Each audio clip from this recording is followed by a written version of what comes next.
Assalamualaikum warahmatullahi wabarakatuh. Halo, kami dari kelompok 10. Terima kasih kepada Bapak Rahmat selaku dosen pengampu dan kepada teman-teman semua yang sudah melihat presentasi kami pada hari ini. Pada kesempatan ini, kami dari kelompok 10 akan menyampaikan metode penelitian dalam psikologi lingkungan. Tentunya saya tidak sendiri di sini. Saya bersama rekan saya, yaitu Yusuf Arif Sena Kurniawan sebagai pemateri kedua dan saya Tina Armiana sebagai moderator sekaligus pemateri pertama. Metode penelitian dalam psikologi. Yang pertama, penelitian eksploratif. Pada penelitian ini di mana kita akan memahami variabel-variabel yang terkait dengan suatu fenomena psikologi lingkungan. Tahap penelitian eksploratif dapat dilakukan oleh peneliti apabila fenomena yang akan diteliti belum diketahui sama sekali, atau informasi penelitiannya masih sangat kurang, sehingga akan dipahami variabel yang terkait dengan fenomena tersebut. Contoh penelitian eksploratif yaitu seperti sistem tukar-menukar barang di pedalaman suku Baduy yang terdapat di tengah hutan Jambi, Sumatera. Atau contoh sederhana lainnya yaitu menganalisa tentang kebiasaan laki-laki dan perempuan terhadap posisi duduk di kelas, lalu menyimpulkan mana yang cenderung duduk di barisan depan. Yang kedua, penelitian deskriptif. Pada penelitian ini, kita akan memahami hubungan antara variabel-variabel psikologi lingkungan. Melalui data deskriptif, peneliti mampu mengidentifikasi mengapa, apa, dan bagaimana fenomena sosial terjadi. Tujuan utama metode penelitian deskriptif yaitu mendeskripsikan, menjelaskan, dan memvalidasi temuan penelitian. Contoh penelitian deskriptif yaitu dengan pertanyaan penelitian dimulai dengan kata tanya apa. Seperti contoh, apa yang mendasari informan memilih bergabung pada komunitas lingkungan. Yang ketiga, penelitian pengujian. Pada penelitian ini, hubungan antara variabel akan diuji sesuai dengan teori dan penelitian yang telah dilakukan. Pada penelitian yang akan menguji teori, dapat menggunakan desain penelitian eksperimen atau desain lain yang dapat menguji teori. Adapun desain penelitian yang dapat dilakukan antara lain 1. Desain penelitian berdasarkan diketahui atau tidak diketahuinya populasi penelitian, yaitu A. Desain survei. Desain survei adalah rancangan penelitian yang populasinya diketahui. Sampel yang diambil dari populasi tersebut cukup besar jumlahnya, sehingga generalisasi dari sampel tersebut akan lebih baik. Masalah lingkungan pada umumnya memiliki populasi yang besar, sehingga desain survei dapat digunakan dalam psikologi lingkungan. Contoh penelitian tentang pengaruh rokok terhadap budaya konsumsi seseorang.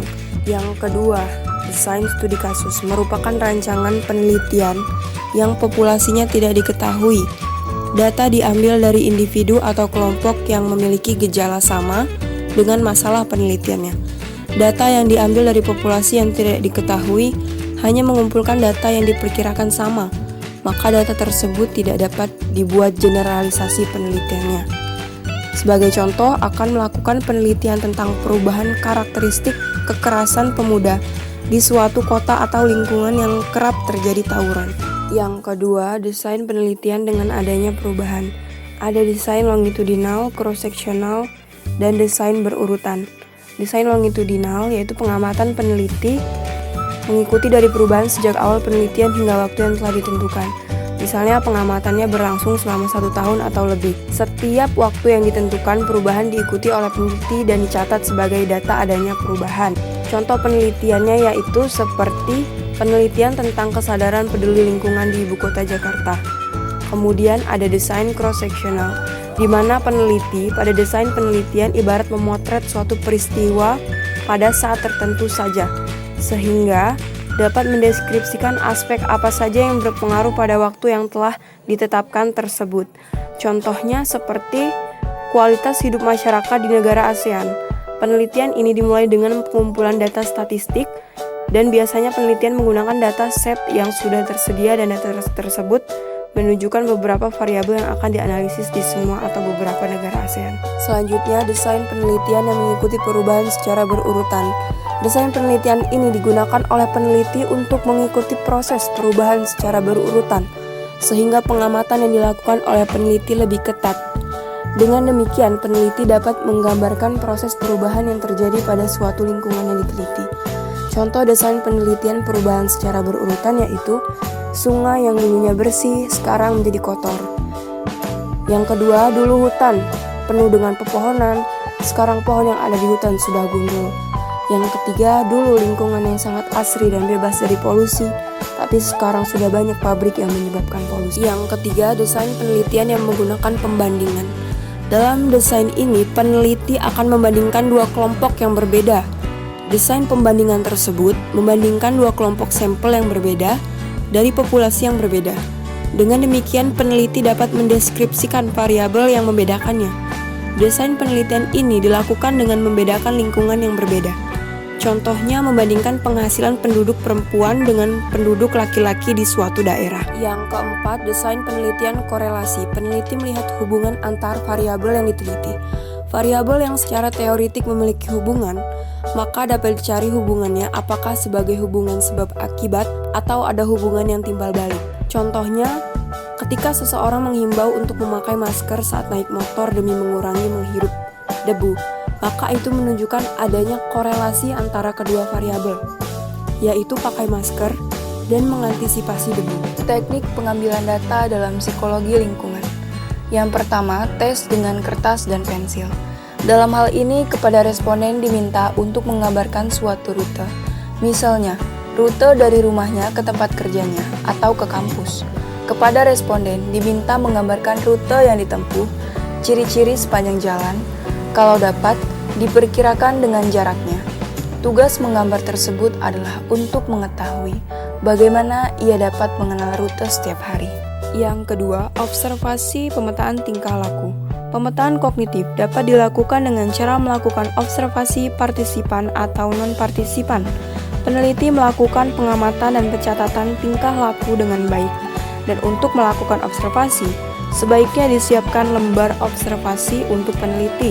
Setelah melakukan pencatatan dengan baik, data-data yang diperoleh dapat diinterpretasikan mengenai peta kognitif dan tingkah laku yang sering dilakukan setiap hari.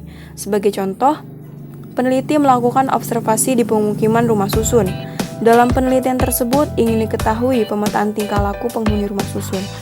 Peneliti mengamati setiap unit hunian dan setiap unit tersebut diobservasi oleh seorang pengumpul data. Yang ketiga, teknik pengambilan data yang lain. Dalam teknik ini kita dapat menggunakan alat pengambilan data yang lain seperti kuesioner dan juga menjawab skala. Teknik pengambilan data di psikologi lingkungan banyak yang sama dengan penelitian yang lain. Apabila data kuantitatif, maka cara scoring dan teknik analisisnya menggunakan teknik pengolahan data secara statistik. Apabila data kualitatif, maka cara menganalisisnya menggunakan metode kualitatif. Dan proses pembuatan kuesioner mengikuti kaidah yang sama, yaitu variabel penelitian diturunkan dari konsep teoritis yang digunakan. Hal ini dimaksudkan agar memudahkan bagi peneliti untuk mengukur konsep penelitian, sehingga harus dijabarkan menjadi definisi operasional. Alat ukur yang valid berarti dapat mengukur apa yang hendak diukur. Sebagai contoh, apabila kita akan mengukur berat suatu benda, maka kita tidak bisa menggunakan alat pengukur panjang. Alat pengukur panjang tersebut tidak valid untuk mengukur berat. Jadi yang harus digunakan adalah timbangan. Mengubah tingkah laku manusia dalam psikologi lingkungan. Permasalahan dalam lingkungan lebih banyak tingkah laku manusia yang kurang baik dalam memperlakukan lingkungannya. Contohnya adalah hutan yang ditebangi, pencemaran udara, pencemaran air, bencana yang ditimbulkan sebagai hasil dari tingkah laku manusia, dan sebagainya. Kondisi lingkungan perlu diperbaiki, tetapi tanpa mengubah tingkah laku manusianya, maka lingkungan akan tetap rusak.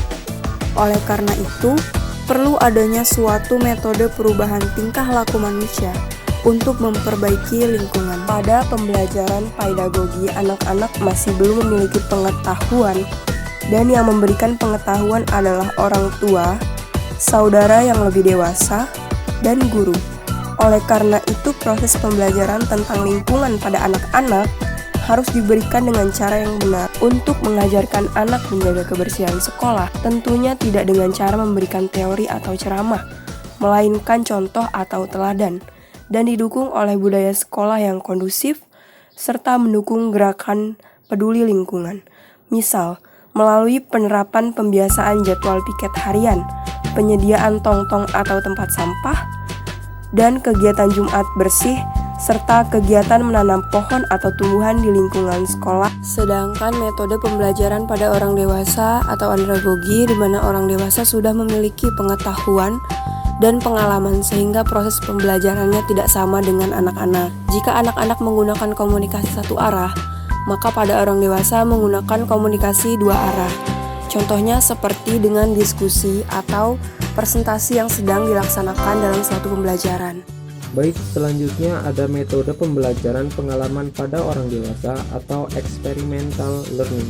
Yang pertama ada experiencing atau aktivitas yang dilakukan, yang dimana peserta pelatihan atau orang yang akan diubah tingkah lakunya diberikan materi pelatihannya. Materi pelatihannya dapat berbentuk permainan atau games atau persoalan yang harus dipecahkan oleh masyarakat. Contohnya adalah seperti pada suatu pelatihan yang dimana peserta diberikan proyek dan membentuk kelompok untuk melaksanakan proyek yang telah diberikan. Baik, selanjutnya ada publishing atau berbagi reaksi dan observasi, yang dimana peserta secara bergantian menceritakan pengalamannya dalam aktivitas tahap experiencing atau aktivitas yang dilakukan secara bergantian dan dilengkapi dengan data observasi dari instruktur atau observer yang ditugasi.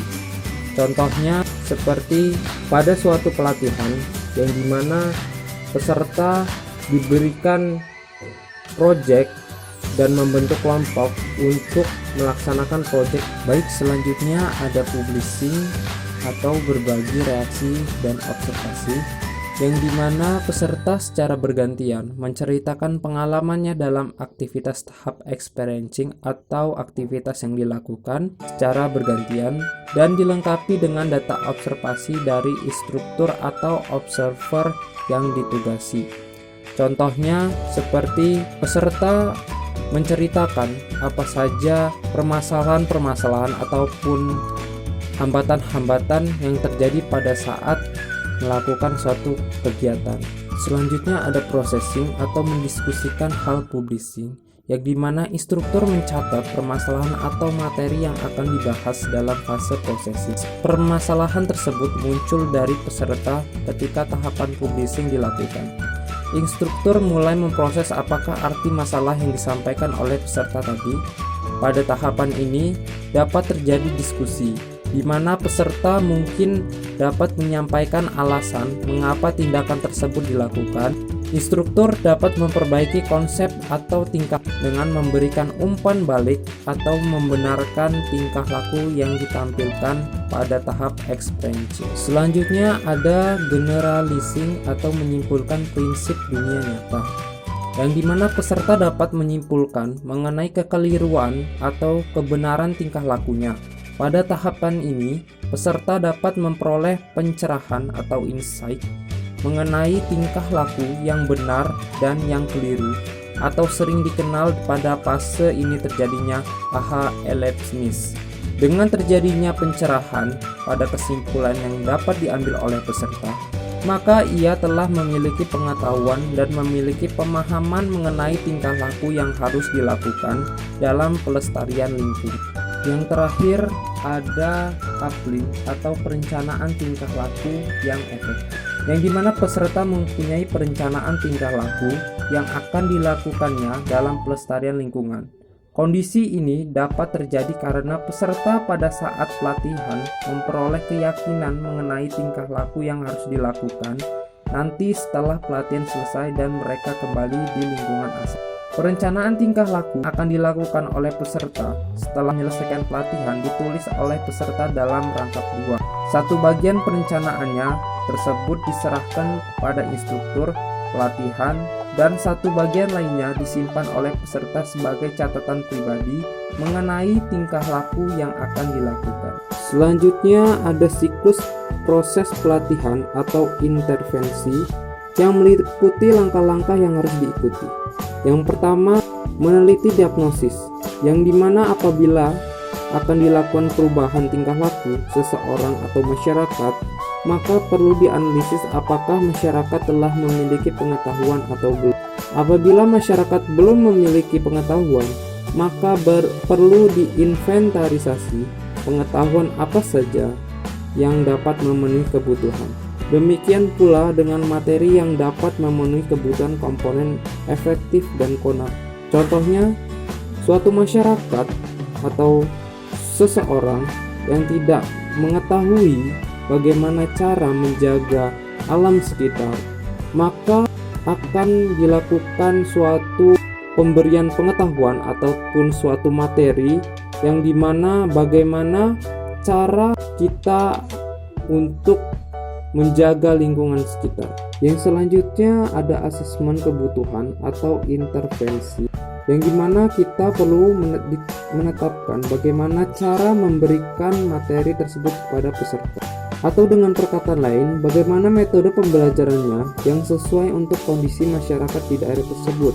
Setelah dikaji cara atau metode pembelajarannya, maka untuk menyampaikan materi dengan metode pembelajaran tersebut, keterampilan apakah yang harus dimiliki oleh instruktur. Selanjutnya, tujuan pelatihan atau intervensi. Tujuan ini adalah bagaimana setelah melakukan kegiatan proses pelatihan atau intervensi ini, apa yang dicapai untuk masyarakat ke depannya. Selanjutnya, pelaksanaan pelatihan atau intervensi. Setelah diperoleh instruktur, maka perlu direncanakan sarana dan prasarana dalam intervensi. Sarana intervensi apakah memerlukan peralatan tentu atau tidak. Demikian pula dengan lokasi intervensi yang akan dilakukan, apakah memerlukan suasana di alam terbuka atau tidak. Yang terakhir ada evaluasi pelatihan atau intervensi. Setelah selesai melaksanakan intervensi, maka diperlukan langkah paling akhir. Evaluasi intervensi sangatlah diperlukan dalam kegiatan pelatihan atau intervensi. Melalui hasil evaluasi, dapat diketahui apakah intervensi tersebut berhasil atau tidak. Intervensi tersebut menjawab masalah yang telah dilakukan melalui diagnosis, apakah kebutuhan dapat dipenuhi, apakah telah menjawab tujuan, apakah menjawab perencanaan yang disusun, dan apakah pelaksanaan intervensi berlangsung dengan baik atau tidak. Selanjutnya ada pendekatan untuk melakukan perubahan sikap. Yang pertama, pendekatan yang berorientasi kepada keyakinan. Intervensi yang dilakukan adalah berusaha untuk mengubah keyakinan pada sasaran perubahan sikap pada seseorang atau pada suatu masyarakat. Yang kedua, pendekatan yang berorientasi pada perasaan. Pendekatan yang berorientasi pada perasaan, dalam hal ini materi yang diberikan harus dapat memengaruhi perasaan dari sasaran perubahan sikap suatu masyarakat ataupun suatu seseorang yang sedang melaksanakan suatu pelatihan atau intervensi. Selanjutnya ada pendekatan yang berorientasi kepada tingkah laku. Komponen tingkah laku perlu dilakukan dengan berbagai metode pembelajaran yang sudah disiapkan. Faktor yang dapat mengubah sikap seseorang. Yang pertama, perbedaan individu. Dalam hal ini, tingkah kemudahan seseorang berubah sikap adalah karena faktor kepribadian dari setiap sasaran. Dalam perubahan tingkah laku atau sikap itu dapat dipengaruhi oleh kepribadian di setiap sasaran, yang dimana setiap orang memiliki kepribadian yang berbeda-beda, maka proses dalam perubahan sikap pun berbeda setiap orang. Yang kedua, ada sumber yang dapat mempengaruhi untuk mengubah sikap, yaitu materi dapat mengenai pada self-esteem sasaran. Jadi materi yang diberikan dan dapat dipahami oleh sasaran tersebut. Yang selanjutnya ada kebutuhan kognitif dari sasaran yang perlu diketahui. Dengan demikian, materi yang disajikan akan sejalan dengan kebutuhan apa yang diperlukan oleh sasaran ataupun masyarakat atau seseorang yang ingin merubah tingkah lakunya dapat memenuhi kebutuhan yang diperlukan. Selanjutnya, ada perubahan sikap dapat terjadi apabila ambiguitas pada kognisi sasaran. Dalam kondisi tidak jelas, maka informasi yang masuk dan dapat meyakinkan akan lebih mudah mengubah kognitif sasaran.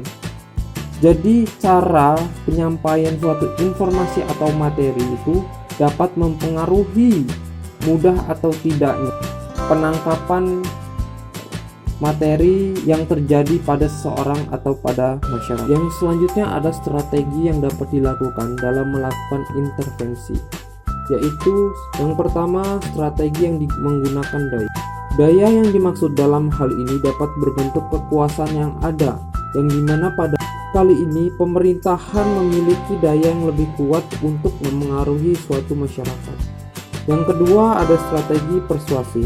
Dalam hal ini perlu dirancang pendekatan kepada masyarakat agar dalam penyampaian pesan perubahan tingkah laku yang diharapkan dapat meyakinkan sasaran atau masyarakat yang akan diubah tingkah lakunya dalam berinteraksi dengan lingkungan.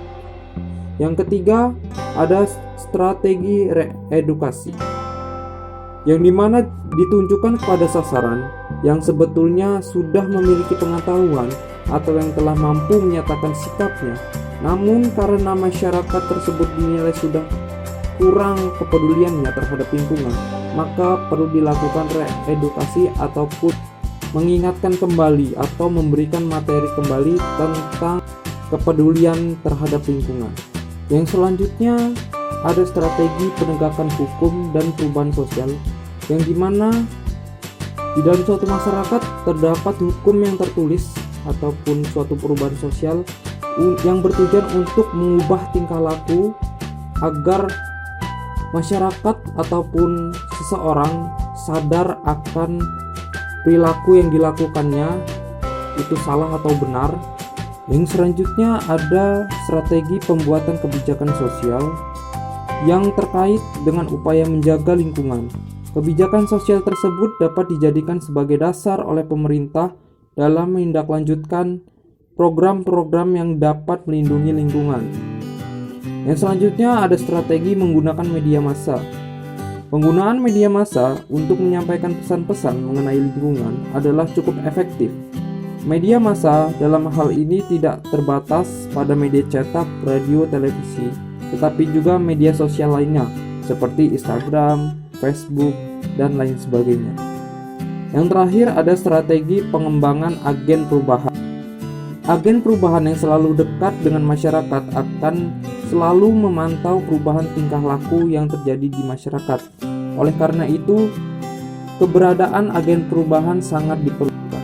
Selanjutnya, psikologi lingkungan dalam AMDAL. Kegiatan AMDAL merupakan kegiatan yang penting apabila di suatu daerah akan dilakukan pembangunan. Pembangunan akan mengubah lingkungan. Perubahan lingkungan tersebut tidak hanya berdampak pada masalah fisik saja, tetapi akan memberikan dampak kepada manusia dan masyarakat. Oleh karena itu, kegiatan AMDAL harus melibatkan berbagai disiplin ilmu, salah satunya psikologi, yaitu persepsi masyarakat. Sebagaimana telah diuraikan, maka terdapat kekeliruan pemahaman dalam kegiatan AMDAL mengenai persepsi. Manusia tidak dapat memberikan makna apabila tidak ada objeknya. Proses persepsi terjadi melalui proses penginderaan, sehingga di dalam persepsi harus terdapat objek nyata. Sedangkan kegiatan AMDAL adalah suatu analisis tentang lingkungan di mana pembangunannya sudah ada. Apabila di dalam rencana pengembangan daerah akan dilakukan pembangunan dan proses pembangunannya belum ada, objek apakah yang akan dipersepsi masyarakat? Jadi, jika tidak ada pembangunan, maka tidak ada persepsi dari masyarakat tentang suatu pembangunan. Tetapi jika sudah melakukan proses pembangunan, maka adanya persepsi tentang lingkungan dari masyarakat. Demikian presentasi pada hari ini. Semoga presentasi pada hari ini bermanfaat untuk kita semua. Jika ada kekurangan atas penyampaian, saya mohon maaf. Terima kasih. Wassalamualaikum warahmatullahi wabarakatuh.